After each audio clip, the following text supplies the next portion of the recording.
Hey guys, my name's Nicole, and in today's video, I'll be sharing how I prepare for my AP exams.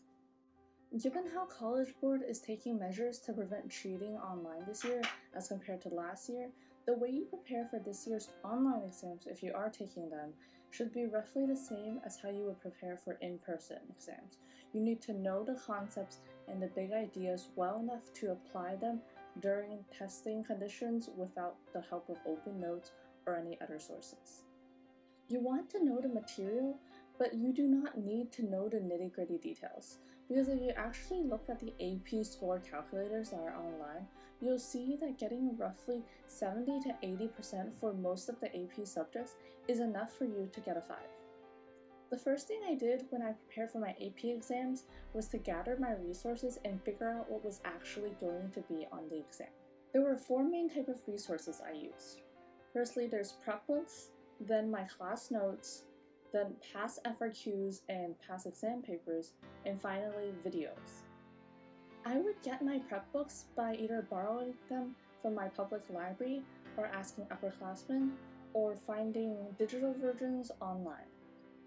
For instance, the AP subreddit actually has a lot of links to Google Drives and just PDFs of prep books for various AP subjects.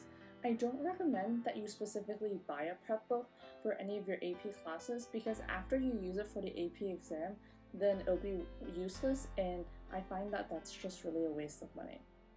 Beyond that, you should also be using your class notes to supplement your studying as you're going through your prep book. Your class notes will provide more detail, but I prefer to start studying using prep books because of the overwhelming amount of information I have from my notes from class. I use my notes from class to clarify any information that I'm not understanding as I'm making my first pass through my prep book. The other source of information that I use are past FRQs and past MCQs. So it's really important that you have past FRQs, because this will give you an idea of what will actually be on the exam, and it's good to run through a past FRQ under timed conditions. Try to do at least one set of past FRQs using a timer. You don't have to do everything in one go. You could do, say for example, one SAQ, take a break, and next day do an LEQ. But when you're doing that one SAQ or that one LEQ, make sure that you're timing yourself, because you want to get a feel of how much time you have to answer questions. Also, make sure to correct your FRQs. This way you can figure out exactly what you don't know in order to better prepare for your AP exam. Lastly, there's a huge variety of really helpful YouTube videos that you can use when studying for your AP exam. I remember last year, College Board actually uploaded an entire playlist of videos that were tailored for each specific AP course, and I would watch through those videos at 1.5x speed in order to study and review.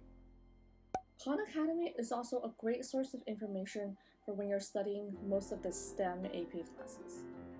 I know there are also lots of other YouTube channels that will make review videos for various AP classes, such as Tom Ritchie. He makes great videos for AP Europe. Once you have these resources, also figure out how you're going to use these resources. I don't really recommend highlighting your prep books, because I found that didn't really help me. I would just make a running list of notes of things I didn't know using my prep books and study that as it got closer and closer to my exam. I would also make flashcards using Quizlet for some classes, and I would watch videos on a faster speed in order to review when I was feeling more tired. The second step to preparing for your AP exams is figuring out exactly what will be on the exam.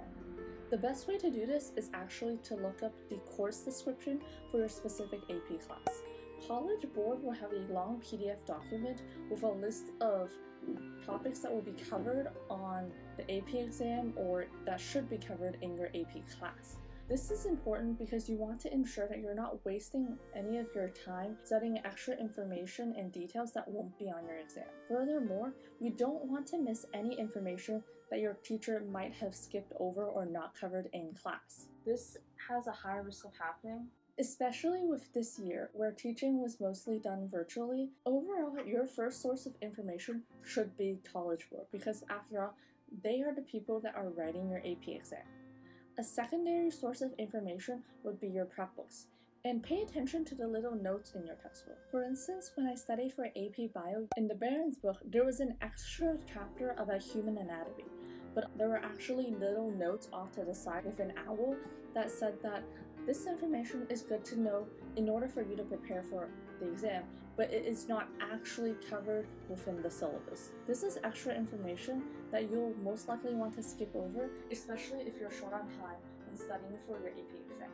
I realized this and I just skipped over the chapter and studied other chapters that would actually show up on the exam. At the very end, when I had enough time, I would go back and just briefly read through the chapter about anatomy to have some good background knowledge, but I knew that this information wasn't going to be tested on the exam. You can always check the official College Board course description in order to confirm what information will or will not be on the exam. Now, after you've gathered your resources and figured out what will be on the exam, your next step is to create a timetable. Divide the coming weeks and block out chunks of time for yourself in order to study for each of your AP exams. If I had multiple AP exams coming up, I prioritized the hard AP exams and started studying earlier on those first. This way, I would be saving the classes that I was more comfortable with for later, closer to the date of the exam. Regardless, make sure that you spend at least 1 week cramming and studying for your AP exam if you're really short on time.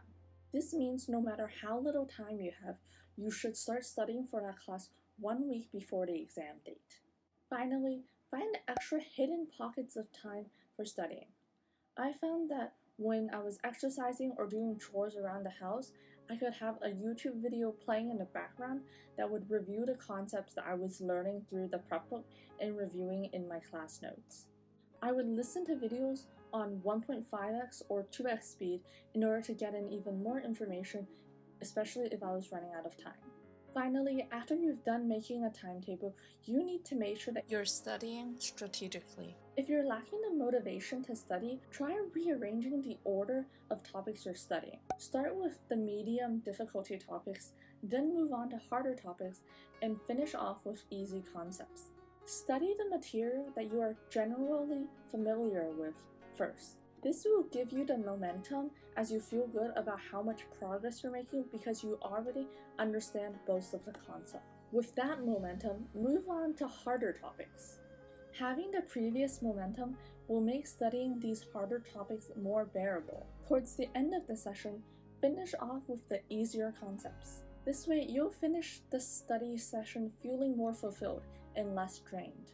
If you're not lacking motivation, then just study the topics in the order that they were taught. Review starting with concepts that you learned at the very beginning of the year, because these are the topics that you're most likely rusty on. Topics that you learned back in August will be a lot more unfamiliar to you in comparison to the topics that you just recently covered in class. Another tip is to study when you're feeling energized and awake. Now, this might sound like a no-brainer, but if you're feeling very tired, just go take a nap and then go back to studying. Don't push through 2 hours of painful yet inefficient studying. It's better for you to study for 20 minutes effectively and focused than to waste 2 hours studying, trudging through topics, and not really absorbing much information. Lastly, try studying using different material. For instance, I would listen to videos in the morning when I was exercising before I started off my day to get my brain mentally warmed up with the topic. Then I would study afterwards with prep books, and in the evening when I was feeling more tired, I would go back to listening videos that reviewed the topic that I studied during the day. Also experience with flashcards or making concept maps in order to switch up your study method and make things a bit more interesting as you're studying. Finally, just remember that getting a 5 on your AP exam is largely overrated. I can say this confidently after I've gotten almost 5s on all of my AP exams. And now that I'm in university, I look back and I'm like, why did I even try so hard? Regardless, give this video a like if you found this video helpful and hit that subscribe button down below. I make weekly videos for students, and good luck on your AP exams.